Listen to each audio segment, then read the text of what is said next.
ഇടിയപ്പം ഉണ്ടാക്കുന്നതിന് 1 കപ്പ് അരിപ്പൊടി എടുത്ത് 1.5 കപ്പ് വെള്ളം സ്റ്റവിൽ വെച്ച് ചൂടാക്കിയതിന് ശേഷം ഉപ്പുമിട്ട് അരിപ്പൊടി നമുക്ക് വാട്ടിയെടുക്കാം.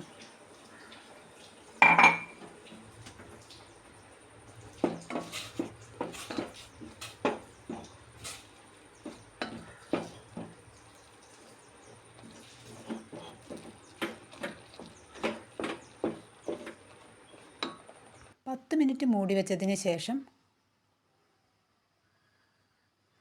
മൂടി തുറന്ന് എണ്ണ ഉപയോഗിച്ച് നമുക്ക് നന്നായി കുഴച്ചെടുക്കാം.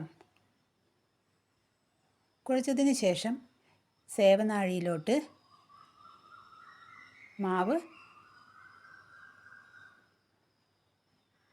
മാവിടുക.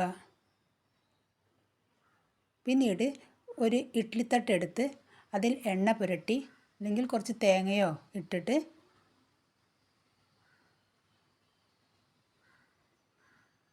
മാവ് ചുറ്റിച്ചെടുക്കാം.